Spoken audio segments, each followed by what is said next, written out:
करण्यात येईल।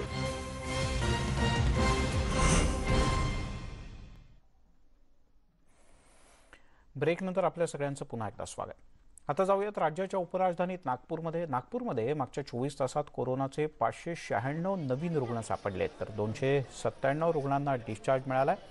बरं होणाऱ्या रुग्णांपेक्षा संसर्ग झालेल्यांचा आकडा दुप्पट असल्यानं पालिका प्रशासनाची डोकेदुखी वाढली। सध्या नागपूरमध्ये तब्बल 4717 कोरोनाच्या ॲक्टिव्ह केसेस आहेत। या पार्श्वभूमीवर नागपूर महानगरपालिकेकडून कठोर उपाययोजना सुरू करण्यात आले, तसंच दंडात्मक कारवाई सुद्धा केली जाते। पण असं असलं तरी नागपूरकर सार्वजनिक ठिकाणी अतिशय बेफिकिरीने वागताना पाहायला मिळतात। काय नेमकी नागपूरमधली स्थिती आहे याचा रिॲलिटी चेक केलाय आमचे नागपूरचे प्रतिनिधी तुषार कोहळे यांनी। नागपूरमध्ये कोरोनाचा प्रकोप झपाट्याने वाढताना पाहायला मिळत आहे। काल नागपूरमध्ये एका दिवसाला 596 कोरोनाचे पॉझिटिव्ह रुग्ण आढळले।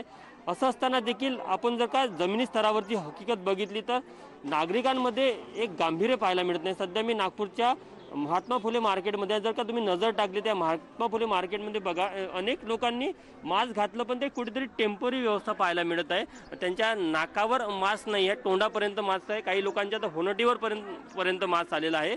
त्यामुळे मास्क घालताना अनेक लोक दिसत आहे, पण त्याचा पुरेपूर वापर किंवा मास्कपासून संरक्षण व्हावं या उद्देशाने ते घालताना दिसत नाही।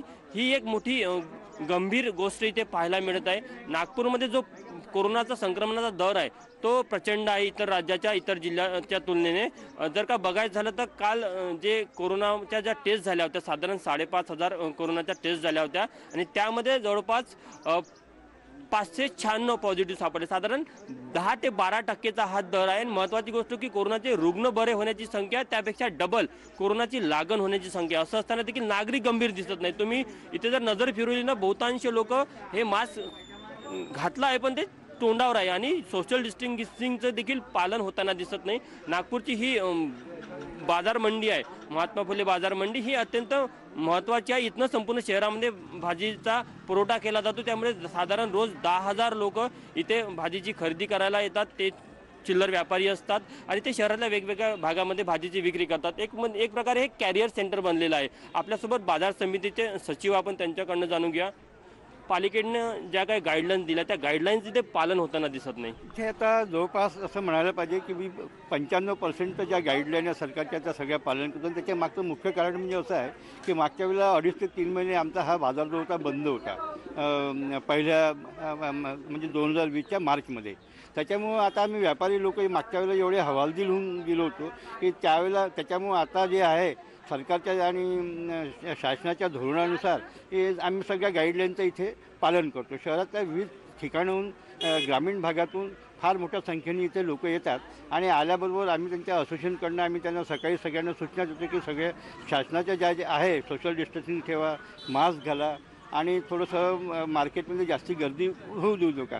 तर आता 2 वर्षाच्या तुलनेमध्ये जर तुम्ही आता बाजार बघितलात, एवढी मोठी व्यापारपेठ असूनही इथे लोक लांब राहतात। भाजीसारख्या गोष्टीमध्ये सगळ्या लोकांनी आपल्या त्या सरकारच्या गाईडलाईनचं पुरेपूर पालन करण्याची कसोशीने प्रयत्न करतात।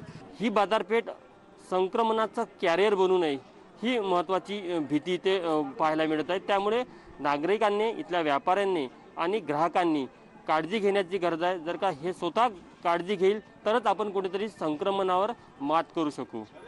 Video journalist Prashant Mohite.